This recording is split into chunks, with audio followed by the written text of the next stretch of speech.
ये अपेक्षित ही था कि धर्म की राजनीति को लेकर एक शाह के बचाव में दूसरे शाह उतरेंगे।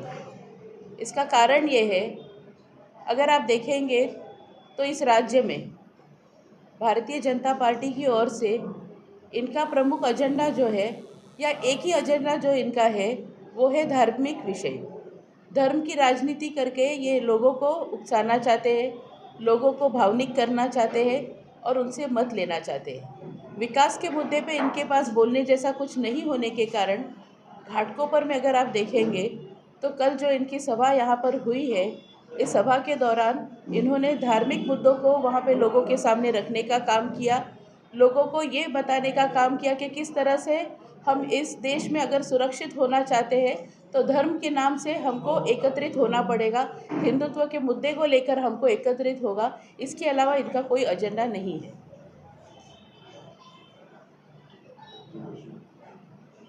जो विकास को लेकर क्या कहेंगे? पिछले 5 साल में जो विकास हो उसको लेकर क्या कहना?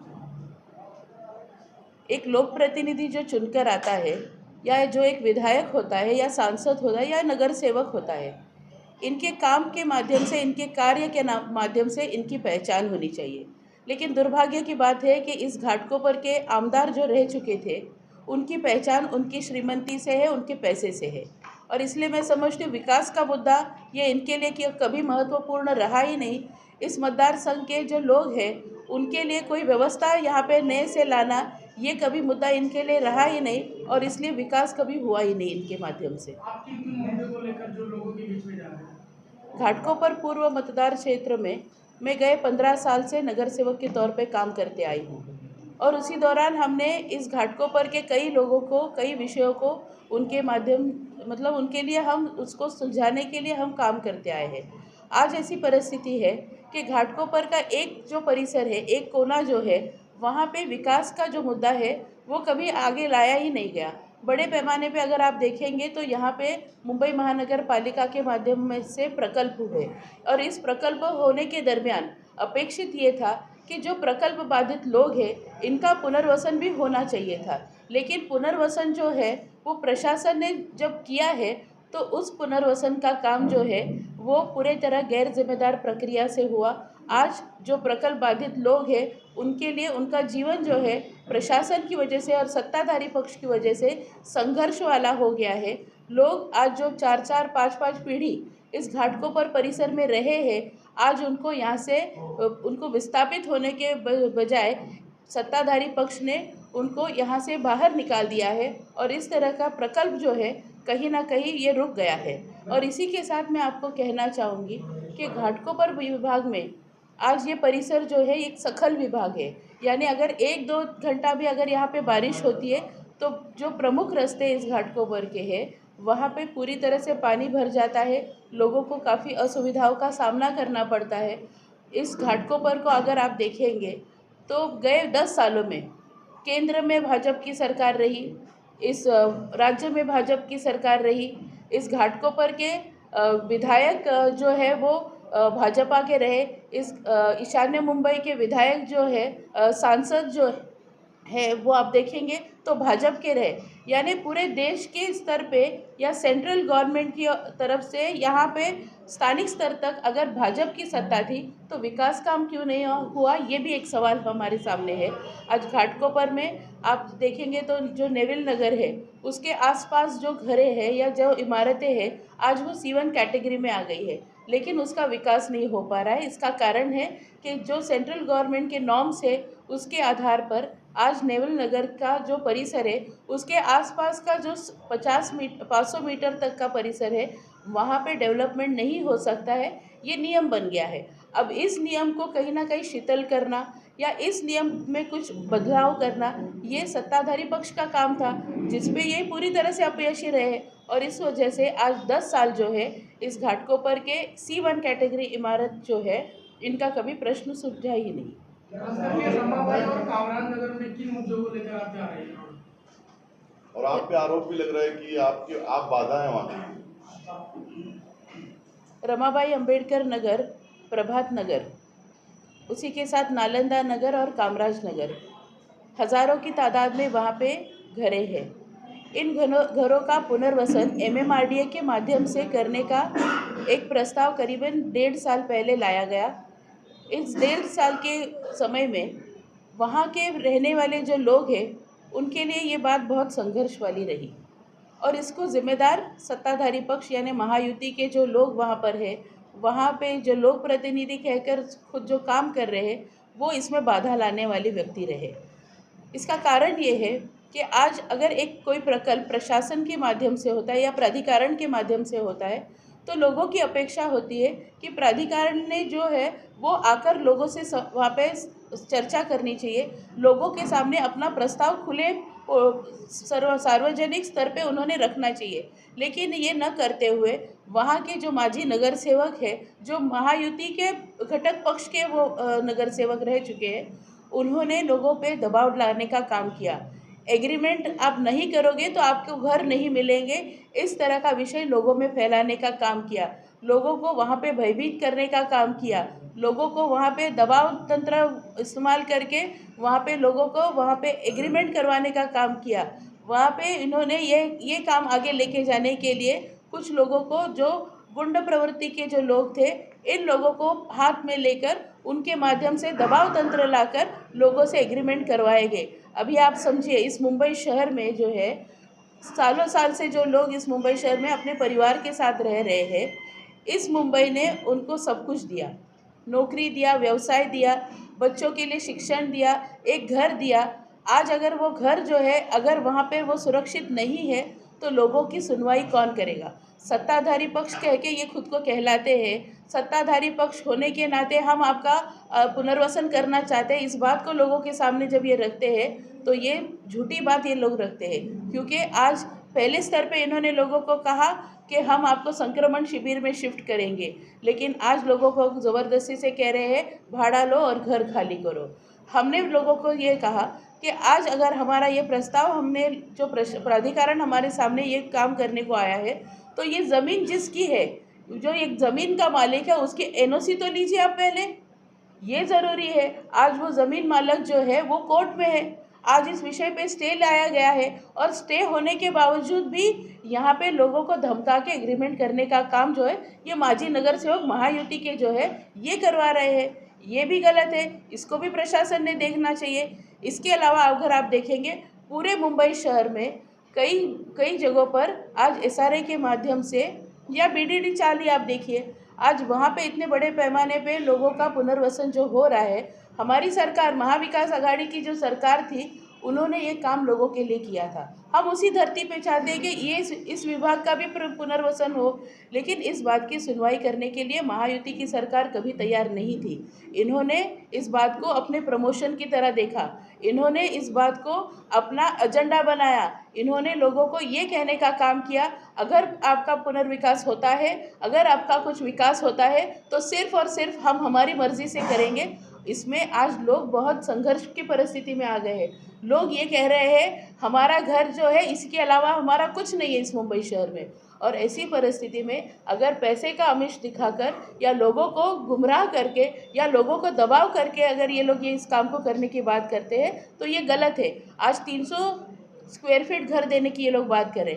हमारी मांग है, अगर ये प्रशासन या प्राधिकरण जो है, अगर इस तरह का घर आप हमारे लोगों के विकास काम में देना चाहते, आप हमको 500 स्क्वायर फीट का घर दीजिए। ये परिसर जो है, रमाबाई नगर जो ये विभाग है, ये पूरे विश्व के नक्शा पे यानी इस मुंबई शहर के एक प्रमुख स्थल पे ये रमाबाई नगर की पहचान है।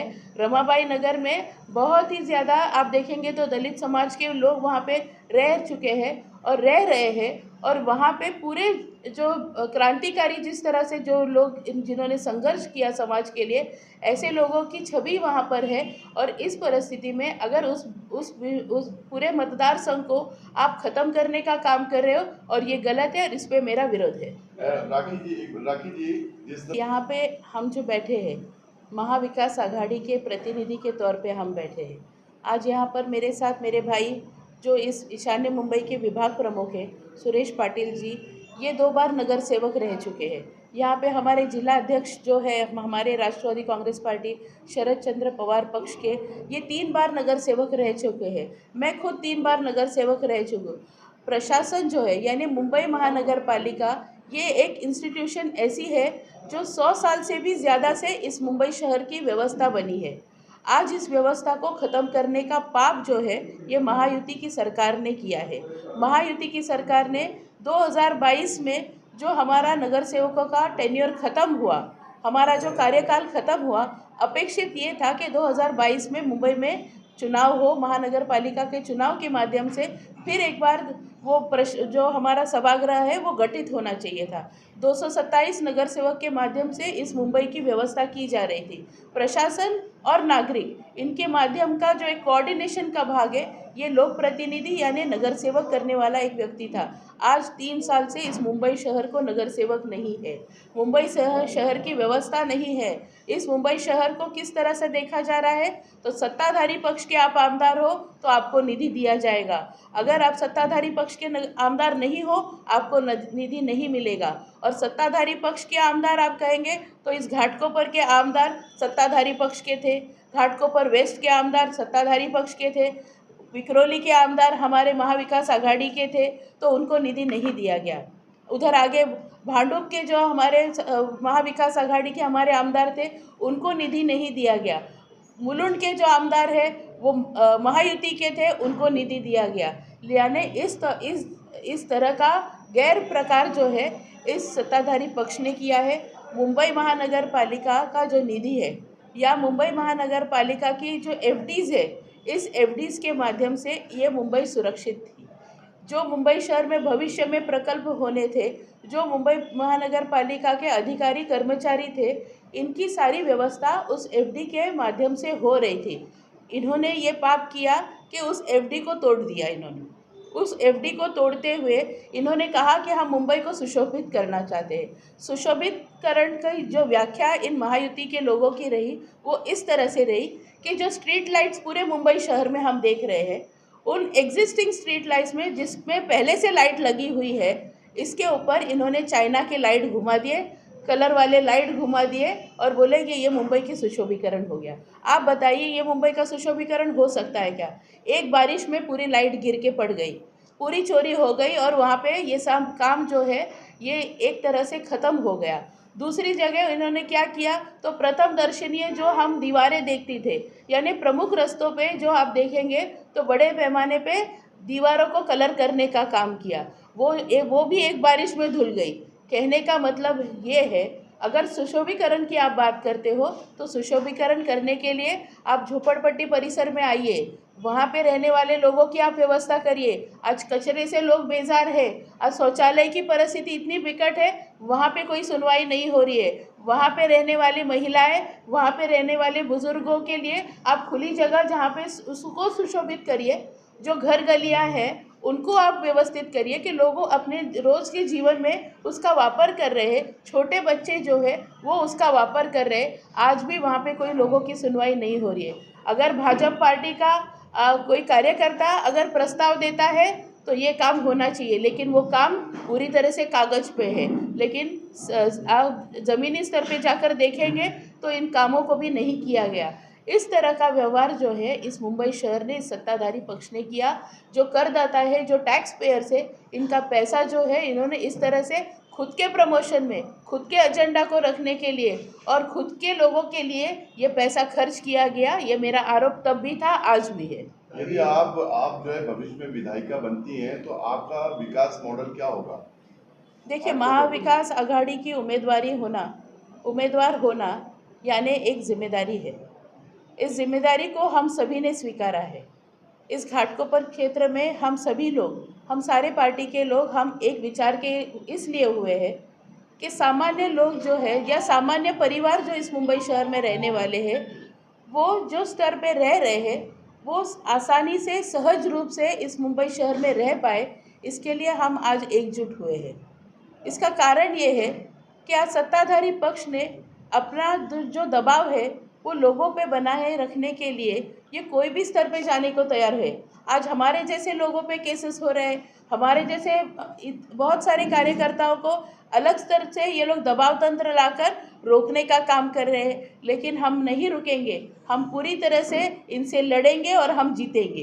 अभी इस चुनाव में जिहाद का मुद्दा चलाएगा, वो जिहाद के बारे में आपका क्या कहना है? देखिए, एक दुर्भाग्य की बात है, भाजपा जो है इनका एजेंडा छुपा एजेंडा नहीं है, खुला एजेंडा है। इनका एजेंडा ये है कि धर्म के विषय पे लोगों को एक दूसरे से बांटो, एक दूसरे से काटो, ये इनका एजेंडा है। और इसी वजह से अगर आप देखेंगे, आज मुंबई शहर में कई जगहों पे सुशोभीकरण के काम के माध्यम से वसुदैव कुटुंबकम, ये जो इन्होंने कहा है, या इनका ये जो टैगलाइन रहा है, इसका अर्थ ये होता है कि ये विश्व में रहने वाले सभी जो लोग हैं, सभी जाति धर्म के जो लोग हैं, ये हम एक परिवार है। मैं फिर एक बार कहूँगी, वसुदैव कुटुंबकम, ये जो इनकी टैगलाइन है, इसका अर्थ ये है कि ये विश्व में रहने वाले सभी परिवार जो है, सभी धर्मीय लोग जो है, ये हमारा परिवार है। लेकिन उसी के साथ आज आप देखिए ये क्या कहना चाहते हैं, ये कह रहे हैं बटोगे तो कटोगे। अभी इस पे इन्होंने ही खुलासा करना चाहिए कि कौन बटेंगे तो कौन कटेंगे। इस पे खुलासा इन्होंने ही करना चाहिए। धर्म की राजनीति करके आप लोगों को एक दूसरे से तोड़ सकते हो, लेकिन आप विकास नहीं कर सकते। चुनाव का माहौल चल रहा है, चुनाव का माहौल चल रहा है, इसी में प्रलोभन देते हुए फिर से मुख्यमंत्री ने एक बार कहा है कि महिलाओं को 2100 रुपया दिया जाएगा। उस पर क्या?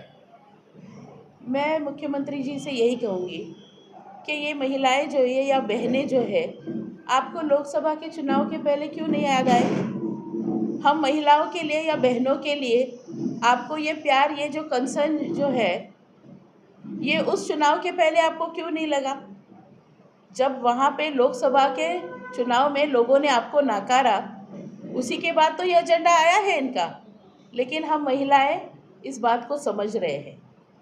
आप जो हमको प्रलोभ देना चाहते हो महिलाओं को, आप ये 1500 रुपये देने की जो बात कर रहे हो या 2100 रुपये देने की बात कर रहे हो, इससे कई ज़्यादा हमको हमारी सुरक्षा, हमारे बच्चों की सुरक्षा ज़रूरी है। आज मराठीमध्ये सांगा की आज पत्रकार परिषद आपण बोलवली